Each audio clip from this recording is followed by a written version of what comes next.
Hello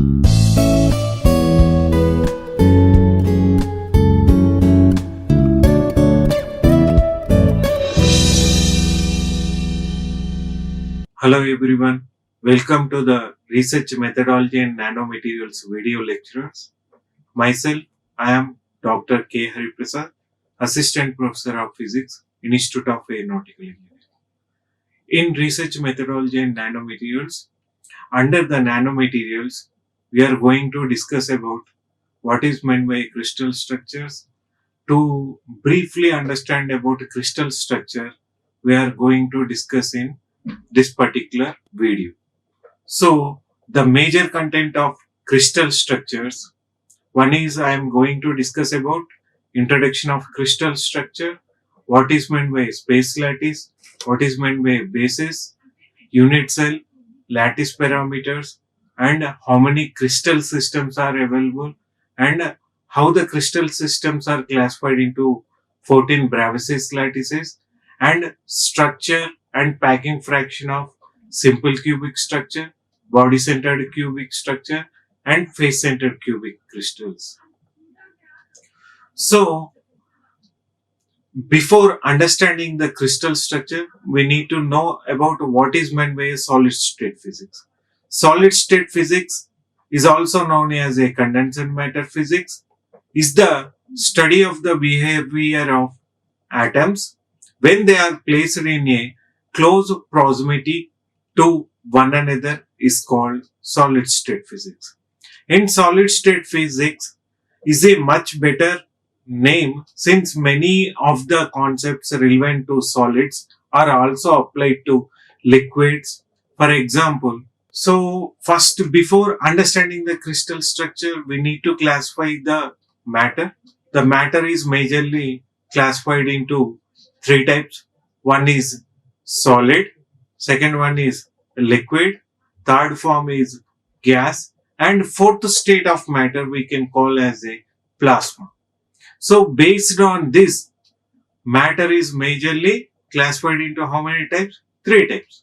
So one is the solids, second one is liquids, third one is gases. So what are the major characteristics of matter? So based on these major characteristics, shape, volume, relative intermolecular strength, and relative particle position. Based on this, we are classified the solids, liquids, and gases. So now we are going to discuss about what is the shape about solids, liquids, and gases. Here you can see solids is having for shape is fixed. There is a definite shape is having for solids, while in the case of liquids there is a no definite shape. It is whatever the container is having, that is having the liquid shape. So it is having the container shape only, the shape of the liquid. So it is indefinite. Similarly, in case of gaseous form also, the gases are indefinite shape. In case of, we are considering about volume, how the solids, liquids, and gases are there. Volume in solids, there is having a definite volume. In case of liquid also, it is having the definite volume. Only for gases, it is having for indefinite volume. Means here solid means there is a particular volume, this much volume it is there, like that you can see, and whatever the container shape, that is the volume of the liquid. And gaseous also, if you are keeping in the container, means it is a container weight, but there is a no definite for gases. In case of intermolecular interaction strength, how solids are there, how the liquid are there, and while in the case of gases, how it is behaving, we need to see in next point. So the intermolecular force strength is stronger in solids, while in the case of liquids it is a moderate molecular strength. In case of gases it is weak. because intermolecular forces it is not having for closely packed. In case of solids, it is closely packed. In case of liquids, it is intermediate packed. In case of gases, it is loosely packed. So, intermolecular forces are very weak in case of gases. In case of solids, it is having for strong. In case of liquid, it is a moderate. So, what is the relative particle positions in case of solids? In it is in a contact and having a fixed in a place. While in case of liquid, there is a in contact but not fixed position. Due to that, it is having for moderate intermolecular strength. While in case of gases, the atoms, ions, or molecules are not in contact. Due to that random position, it is having for relative particle positions are in not in contact and it is in a irregular shape. So due to that, it is having for weak strength of intermolecular strength. Now we are going to see about how the states of matter, how it is transforming into the solids into different forms, solid to liquid, liquid to gas, gaseous state to plasma, how it is transforming. Suppose if you are taking for solids, solid is able to transform in two forms. One is in melting. If you are any substance, if you are applied the temperature, it is initially it becomes warm and afterwards it is going to melt. If it is melting point temperature, if it is achieving, afterwards this solid material is able to melt and it is transforming into liquid state. In case of suppose if you want to convert liquid into solid, liquid form of the liquid form, if you are if you are keeping in a fridge, it is a freezing. Due to that, it can convert into, suppose if you are taking the example water, H2O, if you are keeping in a fridge and after cooling, you are keeping in a fridge, it is transforming into a solid form. Likewise, liquid to gaseous state, it should convert means it should vaporize, means you need to increase the temperature. Due to that, liquid form, it is converting into gaseous form. While in case of gaseous form, if you want to convert into liquid form, you need to make it condensation. Due to that, it can able to transform from gaseous state to liquid state. In similar manner, gaseous form can able to convert from gaseous state to plasma form in the form of ionization, and in the form of deionization. Plasma is able to convert into gaseous form and gaseous form is able to convert into plasma form in the form of ionization state. Now, the major classification of solids are majorly classified into two types. One is crystalline solids, another one is amorphous solids. So, these solid, now we are not going to going detailed manner for what is crystalline solids, what is this molecular, ionic, metallic, covalent bonds. These all bonds we are studied in intermediate, and in molecular bonds it is having for polar, non-polar, hydrogen bonded crystals. But we are not going details in this particular one. Only we are seeing for under solids, only crystalline solids and amorphous solids, how it is classified, what are these details, we are going to see in later slides. So the types of solids are majorly classified into three types we are taking. One is crystalline solid. Crystalline solids is also further classified into three types. One is single crystalline solid. Another one we can call it as a polycrystalline solid. Second form, it is also called as second one is amorphous solids. is also called as what solid? Non-crystalline solids. So we are going to detailed manner for what is meant by crystalline solid, what is meant by amorphous solids, and what is meant by polycrystalline solids, how this structure. So here you can see under crystalline solids, the atoms are arranged in solids, the atoms, ions or molecules are arranged in a regular and periodic manner is called crystalline solids. So here you can see about atoms how it is arranged in 2D form. You can see the atoms are arranged in a regular and periodic manner is called crystalline solid.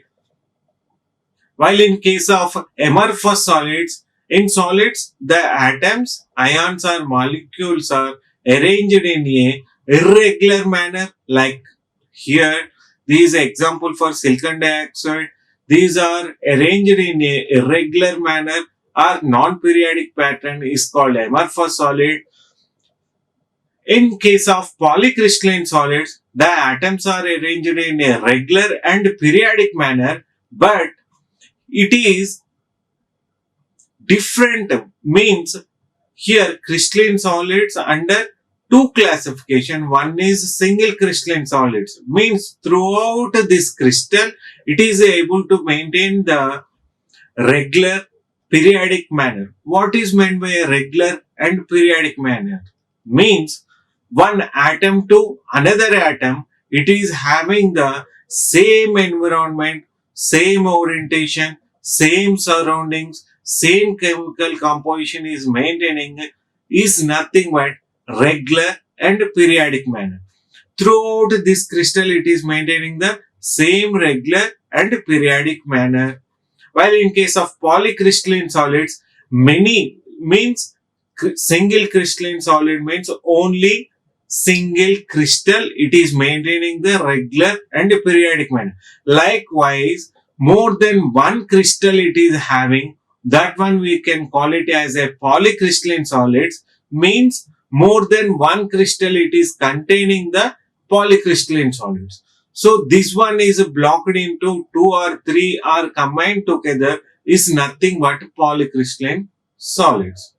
Here you can see the definition of crystalline solids, the solids in which the atoms, ions or molecules are arranged in a regular, orderly, repeating pattern extending in all three-dimensional space is called crystalline solid. So examples of crystalline solids are all metallics like copper, gold, silver, aluminum, tungsten, magnesium are the example for metallic crystalline solids. In case of non-metallics are diamond, ice, silicon, sodium chloride, potassium chloride, quartz, graphite are the example for crystalline solid. Here you can see for beautifully the diagram of uh, crystal of crystalline solid. Here we can see the object. So the crystalline solids, how the atoms are arranged and that atoms in two-dimensional form. In real form, this crystalline solid, how it is transformed. Here we can able to see for in crystalline solids in solid form. So these nothing but crystalline solids are nothing but atoms, ions or molecules are arranged in a definite repeating pattern in three-dimensional is nothing but crystalline solids. In case of crystalline solids under, we are going to discuss about a single crystalline solid. Already we have discussed. This is the single crystal is forming in a single. Here below, these nothing but single crystal. These amorphous solid. So how we can describe about amorphous solid and how we can classify about polycrystalline solids, we can see in a later slides. Here amorphous solids we can also call it as a non-crystalline solids. The solids in which the atoms, definition of amorphous solids is nothing but the solids in which the atoms, ions or molecules are not arranged in a regular or periodic manner is called amorphous solids. Examples are glass, rubber, plastic, amorphous silicon is the example for amorphous solids. These the schema- uh, these the amorphous solids example in atomic form and crystal form. How it is showing? This is the chemical crystal structure. These the polycrystalline solids. More than one crystal is nothing but polycrystalline. More than one or two crystals are joined together, it is forming a polycrystalline solids, means many crystals are there. Likewise, single crystalline solids are blocked together. In between the single crystals, it is having the boundary that is nothing but grain boundaries, and these the grains. These grains, these are the grain boundaries. Polycrystalline materials are made up of aggregate of many small single crystals, is also called as polycrystalline solids. Polycrystalline solids have a intermediate degree of arrangement, and these order regions are single crystal regions, vary in size and orientation with respect to one another. And here you can see for clearly these are the grains. These also one grain, these also one grain, these also one grain, and these the grain boundary, these also grain boundary, these also grain boundary, grain boundary. These are the grain boundaries. So the difference between crystalline solids and amorphous solids, here we can see clearly. Crystalline solids, atoms, ions or molecules are arranged in a regular and periodic manner.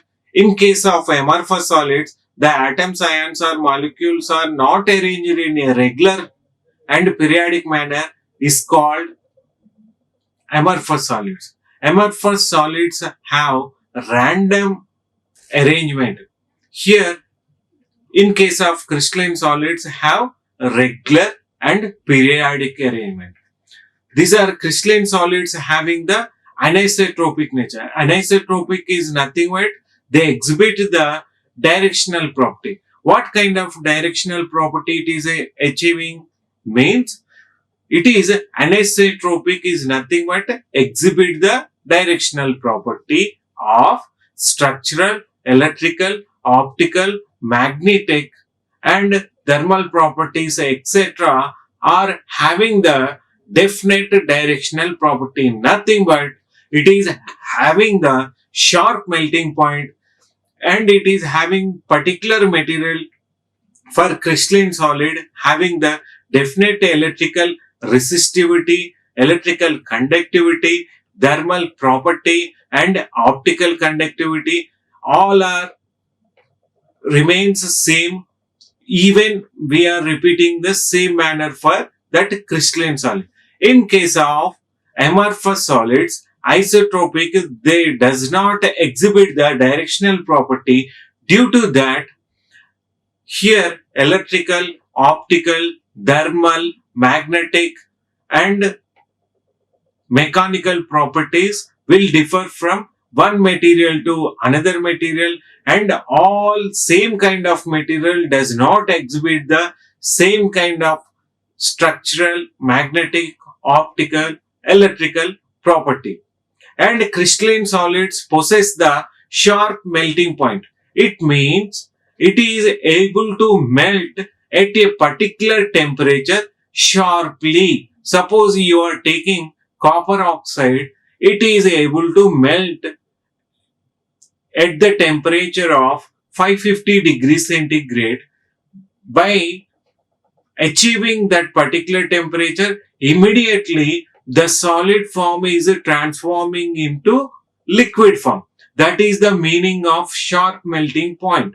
While in case of amorphous solids doesn't have sharp melting point, means it can able to form this particular compound at particular temperature. Means suppose now you are spoken about we are spoken about copper oxide is able to achieve the 550 degrees centigrade. Afterwards it is able to melt, while in case of Suppose if you are taking any rubber, it is able to melt at what temperature means you cannot exactly say it is able to melt at 350 degrees centigrade or 450 degrees centigrade. Here you can able to say wide range of melting point temperature, means suppose 100 to 200 degrees centigrade it can able to melt like that. 550 to 750 degrees centigrade temperature, or 600 to 1000 degrees centigrade temperature it is able to melt. Means you are not able to mention particular temperature exactly for particular compound. While in case of crystalline solids, you can able to mention the absolute temperature, this particular temperature it can able to melt. In case of amorphous solids, you need to cross check in variable temperature ranges. We need to cross check. So here crystalline solids having the example is copper, silver, aluminum are the example for crystalline solid. In case of amorphous solid, examples are glass, rubber, plastic, carbon. These are the and silicon dioxide. These are the example for amorphous solids. Now we are going to discuss about what is meant by a space lattice and infinite array of points in a space. Means before understanding the crystal structure, we need to understand the terms of what is meant by lattice. Means you are arranged the atoms in a regular and periodic manner is called crystalline solids. Here we are plotting the first, before understanding the space lattice, we need to understand what is meant by a lattice point. Lattice point is nothing but it is a imaginary point and it is a mathematical form. It is not real, it is a unreal.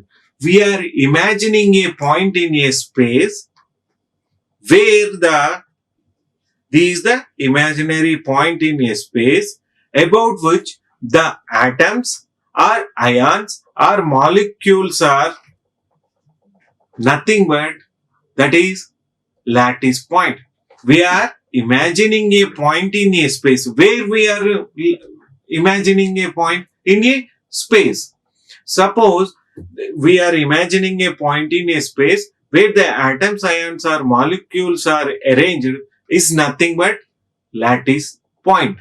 Now we need to define what is meant by line lattice. Means if the lattice points are joined in a one-dimensional space is called, means either it is a x coordinate or y coordinate or it is a z coordinate, is nothing but means any one particular coordinate axis it is having the lattice points are joined together is nothing but line lattice. Another term it is representing is plane lattice. Plane lattice is nothing but it is having the two-dimensional space. Two-dimensional space is nothing but it is having either xy coordinate or it is having the yz coordinate or it is having the zx coordinate system. So within these planes it is having for primitive or basis vectors along x-axis it is having the primitive vector is a and along y-axis it is having the primitive vector is b. In case of means if the lattice points are joined in a two-dimensional space is nothing but plane lattice. If the lattice points are joined in a three-dimensional space is nothing but space lattice. Space lattice. So if the lattice points are joined in a three-dimensional space is called space lattice. So we need to understand space lattice is a unreal. It is not real one. We are imagining a points in a space. In case of now, we need to understand about what is meant by a basis. Basis is definition is the group of atoms or molecules are identical in composition is called basis. Means how many number of atoms are attached to the each lattice point is nothing but basis. So lattice plus basis. Basis is a real one, while in case of space lattice is a unreal one. So before understanding the uh, space lattice, we will try to understand what is meant by translational lattice vectors in two-dimensional space. Means we are taking for xy coordinate or xy or yz or zx coordinate planes. Along x-axis we are taking the representation lattice vector. Primitive vectors are a along x-axis. Along y-axis we are representing the term b. Along y-axis it is we are representing the term is b, and L and M are the integers and R is the translational vector. So T is in two dimensional we can represent this one also as T is equal to translational vector is equal to N1A plus N2B, where A, B are the primitive vectors or translational vector, primitive translational vectors or basis vector we can call it, and N1, N2 are the integers. N1, N2 are the integers. So here, suppose here to here, what is the distance? Suppose you are assuming this the distance of 1 centimeter, and here to second point to third point also it is maintaining the distance of 1 centimeter. Third point to fourth point also it is maintaining the distance of 1 centimeter. These maintaining the same distance, same surrounding, same composition, same orientation is nothing but primitive or translational vectors. If we are taking translational lattice vectors in three-dimensional vectors, we can represent this one in the form of T is equal to N1A plus N2B plus N3C. T is the translational lattice vector in which dimension? Three dimension. That is why we are taken for N1A plus N2B plus N3C. N1, N2, N1, N2 and N3 are the integers. A, B, C are the primitive vectors. Primitive vectors in three-dimensional space. So we can represent translational vectors in terms of T is equal to N1A plus N2B. Here we can vectors means we should represent with the bar, N2B bar, N3C bar. Likewise, we can represent these primitive vectors. Right? So we will discuss in next class for what is meant by crystal structure, how many types of crystal structures are there, what is meant by unit cell, how these unit cells are classified into 14 Bravais lattices in next class. Thank you all. Like, share and subscribe. Hit the bell icon for more updates.